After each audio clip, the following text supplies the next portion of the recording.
Well, hello, everyone. I'm Rev Karla. Welcome to Spirituality Matters, Episode 4. So let's settle in to find that sacred space between here where I am and there where you are, and be reminded that the holy transcends our physical bodies. And our time together is just as sacred and meaningful as if we were sitting beside one another. Okay, let's get started. Today's podcast is titled, Where is God in the Unknown? So I want to start by asking you a question. And I'd like you to really answer this question. How are you? Sometimes we just say that in passing if we see someone at the grocery store or on the street. But I really want to know, how are you? How are you doing with this chaos colliding into our lives and consuming everything around us? Because no doubt you have been impacted in some way. Now, you may also be tired of hearing about this, as I am, because you get to fill in the blank here. So much has happened in 2020. What is rising up for you as I ask you, how are you? It certainly has brought some serious crisis moments for us.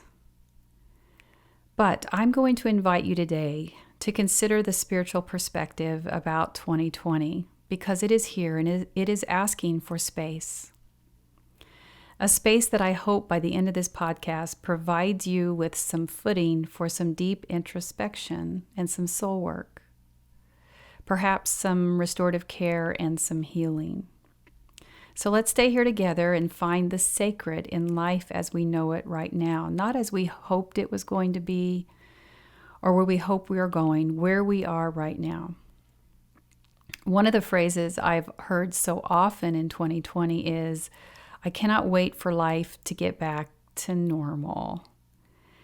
But I think this earth that sustains us here, it's been inviting us for quite a while to consider what exactly is normal.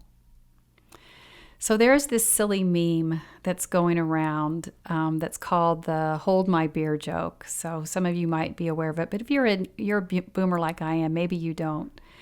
But what it looks like is someone is either facing an insurmountable challenge or some kind of amazing physical accomplishment, and you think it's just absolutely impossible. Then someone, in the other part of the meme says, hold my beer, and they're about to outdo them in some way. They're quite cute. So some of the examples are like the meme image is of the city of Chicago.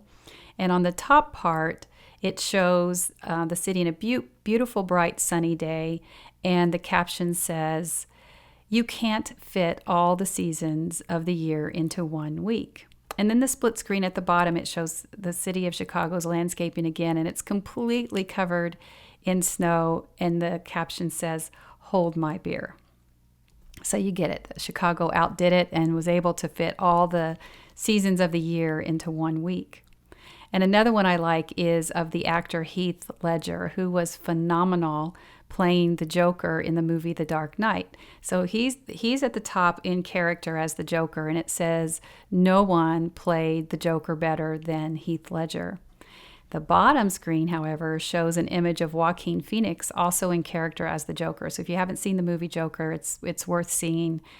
And the caption there says, Joaquin answers by saying, hold my beer, because his character in the Joker was absolutely phenomenal as well. So that's what this means. So the earth meme for hold my beer shows the earth in the top part of the image, and it says that life as we know it can't just be switched off.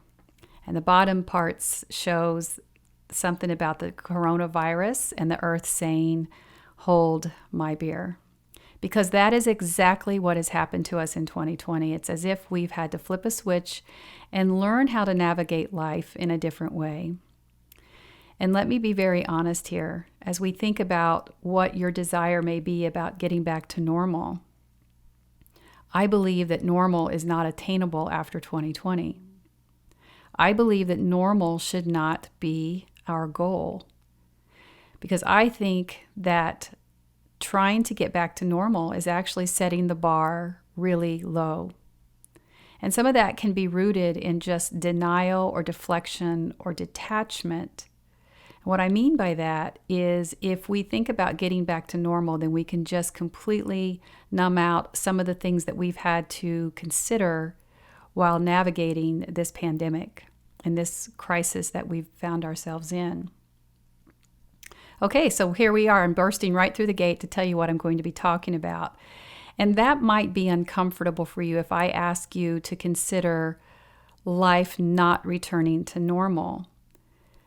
But there's also this notion that if we're looking at trying to increase our awareness and move in our spiritual path and live from a spiritual place, normalcy can also be seen as inhibiting our spiritual growth.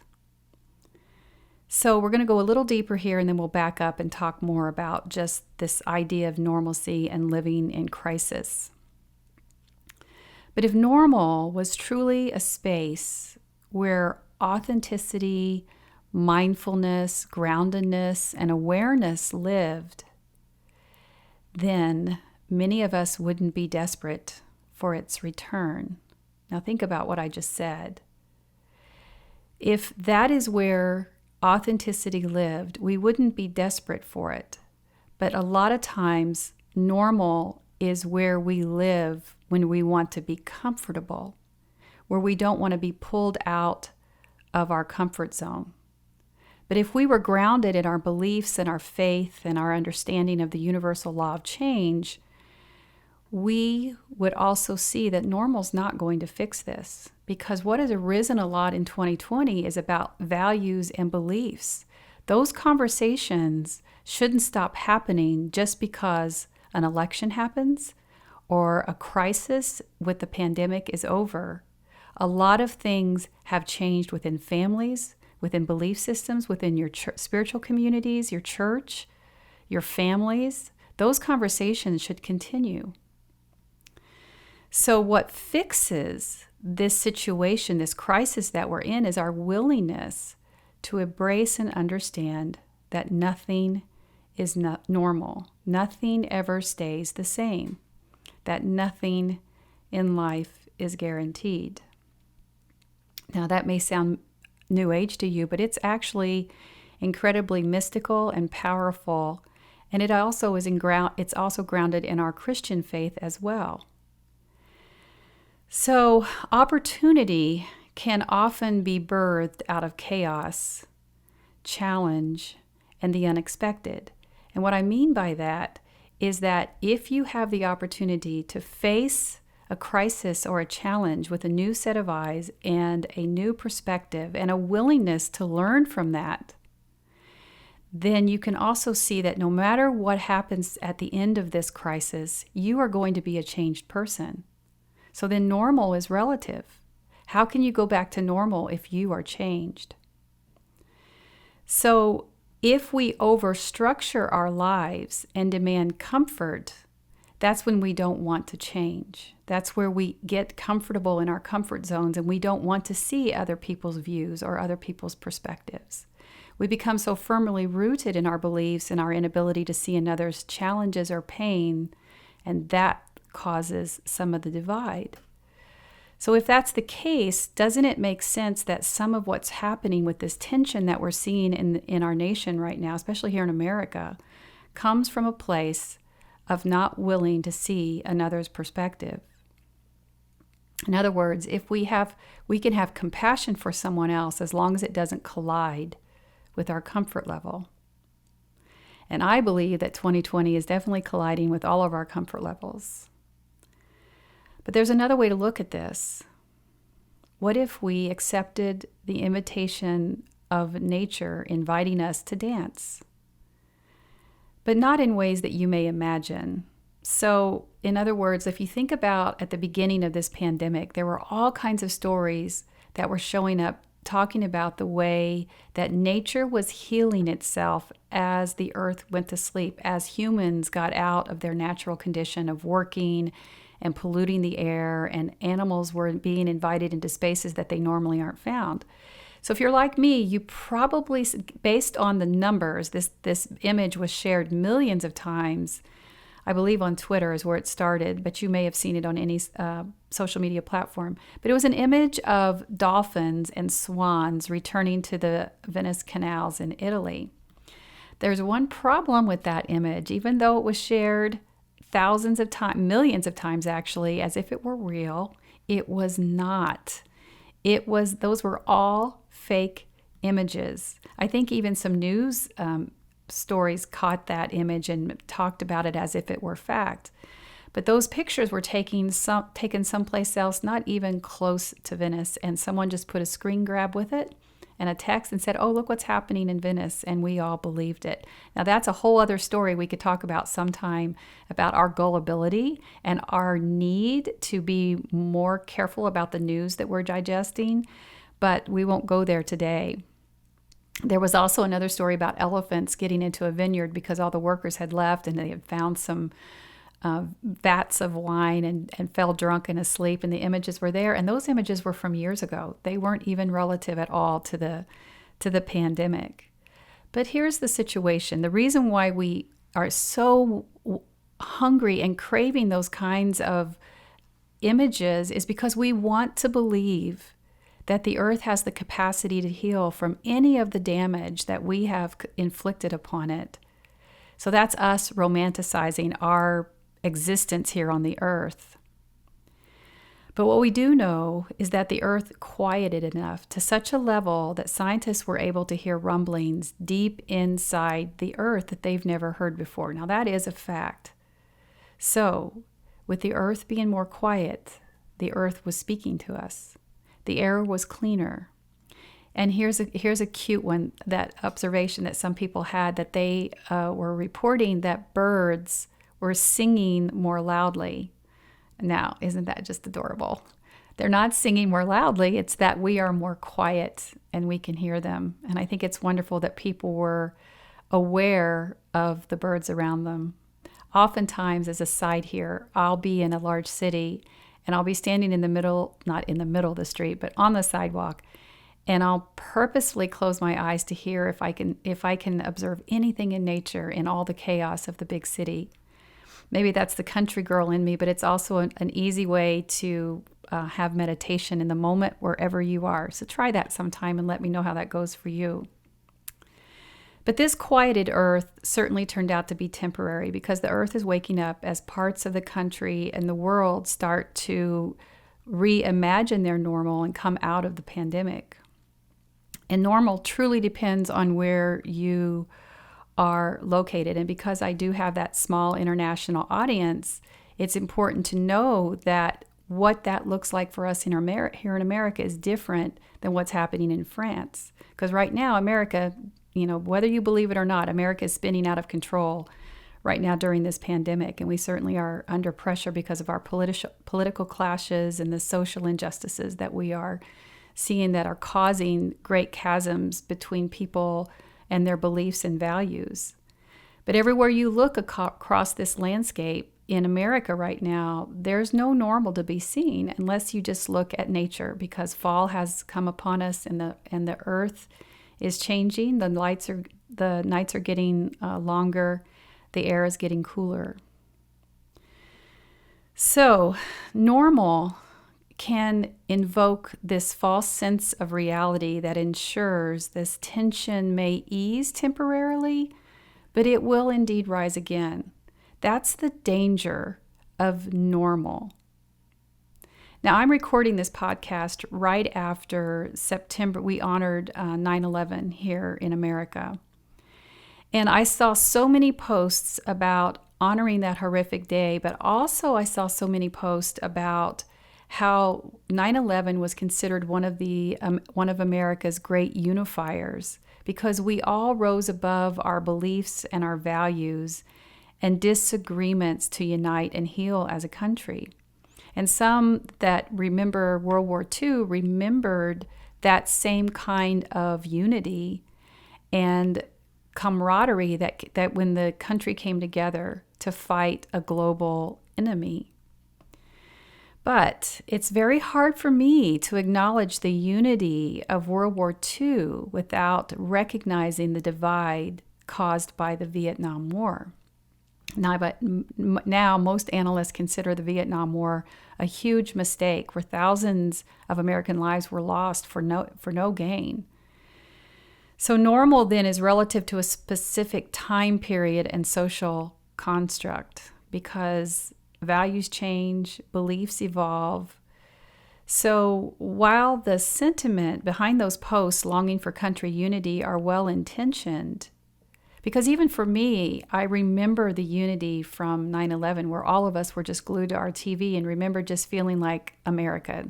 Just we were all American and we were all so worried about those who were still stuck in the towers and what was happening. There was also a lot of fear, but we were in it together. But there isn't one issue that's happening in our country right now that is inviting unity. The pandemic is divisive. The social justice issues are divisive. Religious beliefs are divisive. And really, none of those should be divisive because if we view them through the filter of our beliefs, then our desire should be to find a common place where we can all work together. But I'm going to stop here because I'm not going to get political. Right at that point, we're at a Y and I can, in the road, and I can see where even in my mind, I want to go to the places in my heart where what my political values are, what my spiritual beliefs are. And I don't want that to create a divide here. So we'll save that conversation for another day. Let's just stay here and do some soul work together and get back to the things that I said earlier. Normal is not attainable in 2020. Normal should not be your goal. That is setting the bar really low. I believe that God is not found in the normal. So if we shift our thinking that normal should not be the expectation, if you just think about normal not being something that we want to return to, what arises for you?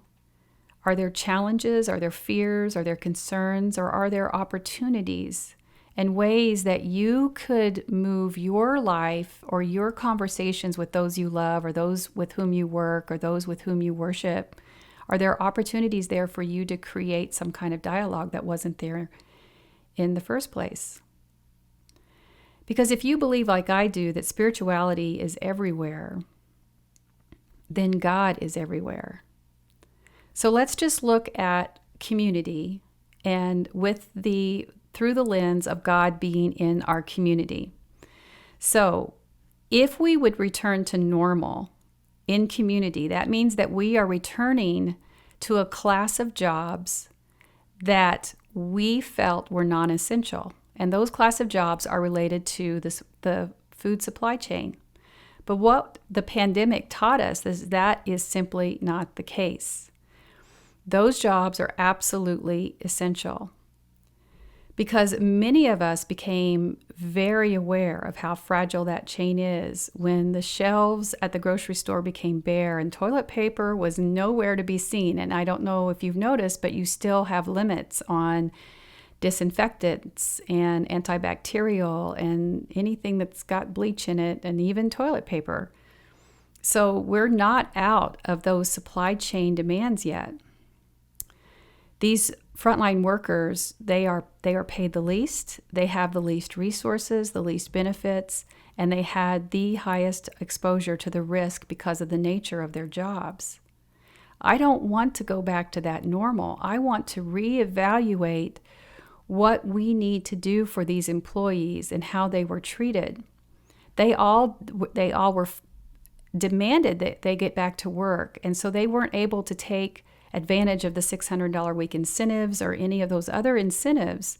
And I'm certainly not denying anybody the blessing of those incentives or even the other frontline workers who in the healthcare industry who have become so vital to our healthcare during this pandemic.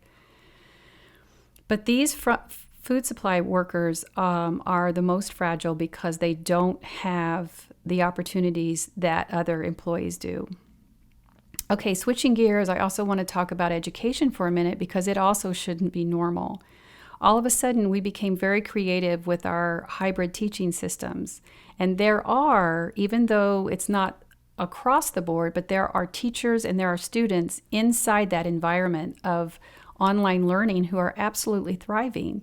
So if with what we know about right now with the U.S. education system, we are continuously declining. I believe in one of the things I read, the United States of America ranks like 27th or 17th, somewhere in there, in the world educational system, and that's not very good. So we keep having problems with funding education at the level we should. We're not investing to keep good teachers. So this pandemic offered us a glimpse to new possibilities. So perhaps we could look at asking, instead of asking kids to just fit a certain model of education, did the pandemic give us an opportunity to look at different ways that we can educate children so that parents aren't looking to private or charter schools, but can look at public education as another way of being able to educate our children as adequately as they should? It's certainly something we need to consider. And businesses certainly had to get creative, with many reporting that a large chunk of their workforce will not return to the workplace. So that's certainly going to be different for them. I know several people in my family who are now full-time working at home and will not go back to work. So that brings us down to the level of the individual. All of this comes back to you. So I'm going to ask you again the same question when I started this podcast. How are you really doing? Where or how is God showing up for you in this season of the unknown? Because the chances are good that you have not only been impacted professionally or financially, but also emotionally, mentally, and spiritually. We also know that during this past year, depression diagnoses have skyrocketed. So, especially when you consider the lack of community that's so important to the human connection, we've lost our support base with our friends, with your spiritual community perhaps, or with restaurants being closed, events being canceled. And yet we love and crave that human bond. But have you had the opportunity to find connection and community in different ways? Have you accepted this invitation to think beyond what normal was and move into the possibility of what living outside of this expectation of normal can be? Because sometimes if we're just stuck in the lure of returning to normal, then we stay in this cycle of denial of what is in front of us right now. And I know that this can be very scary because there is no roadmap here. We are indeed living in difficult and challenging times, and this can be confusing. It can lead to worry. It can make you angry and also very resentful. So the question becomes, how do we find opportunity and creativity and peace and even balance in this season? How do we find God? And I'm not just talking about Sunday mornings. For those of you who are new to my ministry, you know I'm unchurched and I am spiritual but not religious. So with all due respect, I'm not as interested in what you are doing on Sunday as I am in how God shows up in your world the rest of the week. That is where the strength of your faith walk is, not on you showing up on time on Sunday mornings. Your faith walk and your belief system and your spiritual truth exist in how you reflect that in the world. So if all you got for me right now is that you never miss church on Sunday, well, there is room for opportunity there, and this season of normal might be the place for you. So when you look at what's happening in the online forums right now, spiritual teachers and healers are offering all kinds of insight in a multitude of ways that are very creative and very healing. But I know old habits die hard. Instead of reaching for those offering this kind of help, you're still looking to revert to the comfortable, but not necessarily the helpful patterns.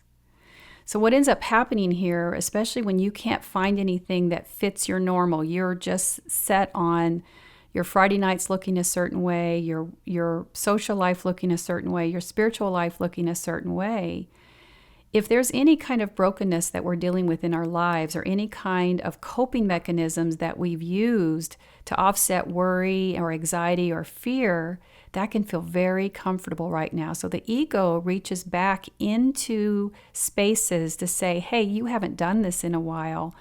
I'm feeling a lot of anxiety and worry. I'm here to protect you. Let's look at some of these coping mechanisms that you've used in the past.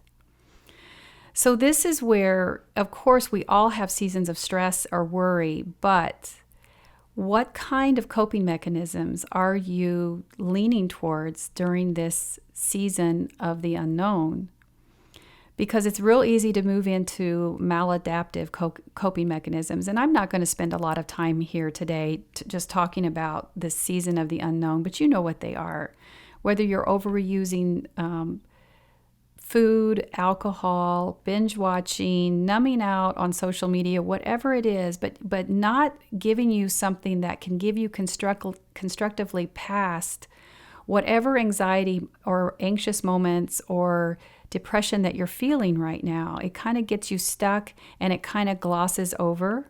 Any one of those things where you say afterwards you feel worse than what you did before, then that's a maladaptive coping mechanism. Or you also know that it's something that can move you into an addictive behavior that you're trying to avoid from your past. So that is an invitation to look at what's not working for you and what kind of new coping mechanisms can you put in place. Because this season is about accepting that life as we know it, both as individuals and humanity, will simply never be the same. And if it means that we'll simply never be the same, then also considering things that we've done in the past that no longer work, it's time to figure out what is in us that keeps us moving back to those things and how we can bring forth a new level of discipline and self-care and self-love that will stay more present and more productive for us as we move through life. So maybe instead of deflecting by binge watching on Netflix, and I'm not saying not do this all the time, there's some really good shows, but for the most part, if you're doing it every night, maybe it's time for some soft music and a candlelight and just some quiet. Instead of alcohol, maybe it's time to look for a meditation app and prayer or some kind of contemplative practice before bed. So maybe if you're absolutely exhausted after work and you feel like you can't move, maybe the body's actually craving physical movement. And it's the habit of just coming home and crashing that's causing the exhaustion. What would happen if you took the time to write letters to God about what you thought your life was going to be in 2020 and what it really is? What if you really went out of your comfort zone and looked for support groups on social media or on online forums? My friends, there's all kinds of creative things that are happening right now as people understand normal is not going to return. It's inviting us into new ways of connecting. And what if you got outside of yourself to see how others are hurting and suffering and what you can do to help that? There's always someone else needing help, and nothing will distract your mind more than being made aware of how you can help someone else. What a beautiful way to be the hands and feet of Jesus in this world. Because there is a spiritual moment here, beloved. The season of the unknown is inviting us to reconsider our world, our coping mechanisms, and our priority. And what I believe most importantly is our finding God in the world. So we can't just stay in old habits. It's time to grow and heal because the holy is here, sacred is here, God is here. And blessed be and amen. Okay, now there will be podcast notes that will be uploaded where you can find all the references of anything I used for this podcast. Now, also, I end each podcast with a question, and today the question is, do you support other religions and spiritualities like witchcraft, Buddhism, and Islam? Well, I am an ordained interfaith, interspiritual minister. So interfaith means we embrace the many paths to God inside religion, And inner spiritual means God is found outside of religion as well. So it's all sacred, it's all holy, because it all leads us back to that which we came, which is God. So I'm a Christian who is an ordained interfaith, inner spiritual minister. I guess mystery as well. And I do not have conflict with that. So the only thing I would add, I get this question a lot, especially in some of my social media following. I have several people who are Christian witches. And some people just absolutely go crazy about that title because they think that that is in conflict with Christian belief. And I simply don't believe it is. I believe Scripture gives us context to allow many seats at the table of spirituality. And we can get more into that. Maybe I'll do a teaching series on it sometimes. But one of the things I always caution is, especially with some of the earth-based religions, is that we don't get into something physical that becomes the object of which we worship. So whether you're working with candles or any kind of ritual, or you bring herbs into it, or you bring in gemstones or anything like that, those items are reflective of the creation of this universe, of the God creator that made it all, not just the things that become part of our ritual, but the human vessels that we are, that inhabit our soul, that takes care of our soul while we're here having this physical experience. So I always say, just to make sure that, in my opinion, that wherever your spiritual path, it's about finding ritual and meaning in that allows you, that points you to God. That's how my faith shows up. Okay, beloveds, I'm honored to be in this space with you, and I pray you receive something. I know I did, because the teacher teaches what she needs to hear. And now go in peace, be at peace, and be the peace. Go in love, and may you be loved, and may you give love. Go and know that others are on this journey with you, and you are not alone. And may you have blessings on your week. Bye for now.